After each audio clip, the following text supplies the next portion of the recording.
कारण आपल्या शाळेत माहीत असू दे, सामान्यातील सामान्य कुटुंबातील मुलं शिकतायत.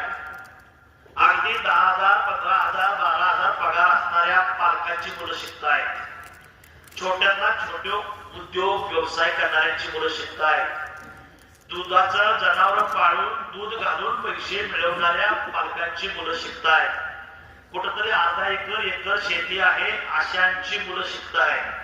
MIDC मध्ये, कारखान्यामध्ये, मार्केटिंग कंपनीमध्ये छोटी मोठी नोकरी करणाऱ्या पालकांची मुलं शिकतायत. काही पालकांनी तर कर्ज काढून, सोनं ठेवून, प्लॉट गहाण ठेवून, बँकेतलं काढून, फी भरून मुलं इथं ठेवलेली आहे. क्वचितच एका दुसरा पालक अगदी असं भरोसा तू बोलला सांगत असेल तर त्याच्याकडे लक्ष देऊ नका. तरी कोण मोठेपणा गाजवत असेल, तरी माझा पालक मोठा आहे, श्रीमंत आहे, त्याच्या नादाला लागू नका. आपण मुंगी होऊन साखर खायची आहे. आपण शांत डोक्यानं आपलं करिअर घडवायचं आहे. आपल्या पालकांचा कमीपणा होणार नाही याची काळजी घ्यायची आहे. मोठेपणाचा आव आणणं, श्रीमंतीचा आव आणणं हे चांगलं नाही. आणि किती मोठा असलं तर तो मोठेपणाचा जो आव आणत नाही त्याला खरा श्रीमंत म्हणायचं. दाखवणारी श्रीमंती नसते, ती मनानं श्रीमंती व्हावी लागते बाळांनो. आणि म्हणून पैशाचा, पालकांच्या कुणाच्या पैशाचा गर्व घमंड करायची नाही. शिक्षण हे कष्टानंच मिळालं पाहिजे. शिक्षण हे राबवूनच मिळालं पाहिजे.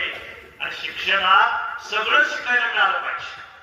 गरिबीत कसं राहायचं, श्रीमंतीत कसं राहायचं, एखाद्या वेळेस वाईट परिस्थिती आली तर त्यात कसं सामोरं जायचं, आणि प्रचंड आपल्याकडे संपत्ती आहे तर त्या संपत्तीत सुद्धा जमिनीवर पाय ठेवून कसं राहायचं हे तुम्हाला शिकायचंय. याला शिक्षण म्हणतात. मार्ग म्हणजे शिक्षण नव्हे. निर्व्यसनी राहणं, चांगला संस्कार पाळणं, चांगला विचार डोक्यात घेणं, तब्येतीनं छान राहणं हे खरं शिक्षण आहे बाळांनो. तेव्हा या सगळ्या गोष्टीचं भान ठेवा आणि प्रत्येकानं आपल्या आई वडिलांना समाधानी ठेवायचा प्रयत्न करा. ज्यांचे आई वडील गरीब आहेत त्यांना टचून जायचं नाही, त्याला जिद्दीनं पेटून उठायचं.